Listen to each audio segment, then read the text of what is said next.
Okay, tonight's review is a little bit of a departure from the regular fare. I'm going to review a video or movie. This is the DVD of Wag the Dog by Barry Levinson, directed and produced by Barry Levinson. Now, this is a movie that I cannot even imagine it being produced in today's current political climate under any circumstances. I can't imagine this being done today. This to me is one of has aged like fine wine. The material in this movie becomes even more relevant with every passing decade. So this came out, I believe, in 90, either late 97 or early 98. I think it was spring of 98. And I remember seeing it in the theater with my dad at the time, and I was really kind of took a very suspicious approach to the movie because I saw it as kind of a direct attack on Clinton, and I remember leaving the theater afterwards and really kind of reeling from the experience. At the time, I was in a branch of the service that I will remain unnamed for privacy purposes, but my affiliation with the military caused me to take a very different view of this. I had a very tough time even processing the thought that we could be lied to on this scale. And this is presented in such a humorous fashion that it's like a very well sugar-coated pill that really forces you to think about a lot of things that you otherwise wouldn't want to think about. So it's presented in a lighthearted way, but this is a very dark comedy wherein the perpetrators of this amazing fraud are in fact the heroes. So you're actually kind of rooting for the bad guys in a really twisted kind of way. And I think that's one of the few reasons that this actually was able to get made in the way that it was, because of its unique format of casting the villains as the heroes. And essentially what happens in this, if you're unfamiliar with Wag the Dog, which I'd be shocked, I'm sure everyone watching this has probably already seen this, but Wag the Dog, the premise is that the president is involved in a sex scandal of the worst kind with an underage girl, like the equivalent of a Girl Scout or something to that effect. So as a result, Robert De Niro's character embarks on this plan to distract the public from the sex scandal by creating a war.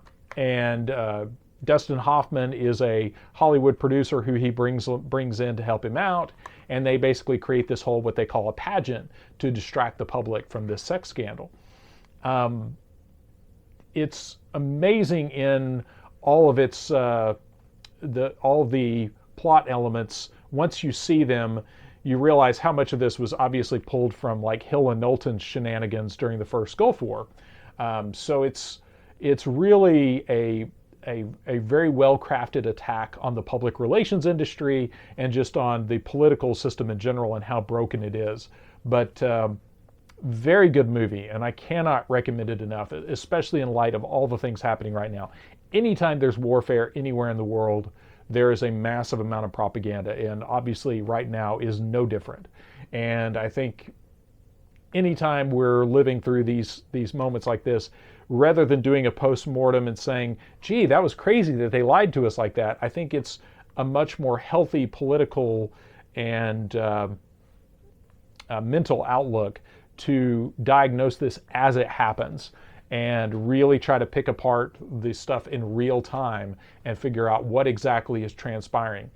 Because I've noticed a reluctance on the part of most of the public to really dig into and try to unravel political intrigue and propaganda as it's unfolding. It's almost like this unspoken rule that you just don't do that. 10 years later, you can do that. When it's too late, essentially when it's too late, when it doesn't matter, you can talk about it all you want. You can call it lies, you can call it propaganda, you can call it whatever you want. But as it's unfolding, that is the ultimate third rail to actually unravel it as it's unfolding and say, this is a lie. And again, we're seeing that wholesale right now.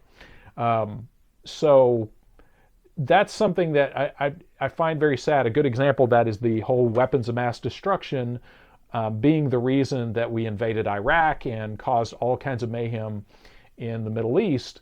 And now it's something of a joke that you can joke openly about that there were no weapons of mass destruction, but you think of how many tens of thousands of lives that cost, and you think, wouldn't it have been better to listen to the people that were talking about that at the time than to allow all that bloodshed and then go, oh, shucks, wow, why didn't we see that? So anyway, this is a fantastic movie, and if you haven't noticed, I've changed my profile picture in light of this to the from the movie. The character played by Woody Harrelson is a POW, a manufactured POW that's actually a mental patient. And there's a scene in the movie where he is allegedly torn his shirt to spell out "Courage, Mom" or something to that effect. So I've changed my profile picture in honor of that particular bit in the movie, because I think that is very fitting for today's climate. So anyway, Wag the Dog, if you have not seen this, go watch it now. This is, to me, essential viewing for citizenship in the United States. Great commentary, and like I said, even though this was obviously written and produced and everything and released in the late 90s, this is so much more applicable now. And like I said, when you see this, the idea of a movie like this being made now is just unthinkable. But anyway, Wag the Dog, great political, dark political comedy on the public relations industry and just how political, I'm not sure the right word for it, how political intrigue is invoked, maybe. I don't know the right way to put that, but fascinating movie, and again, great civics lesson, especially in light of how public relations industries, the public relations business brings us into war.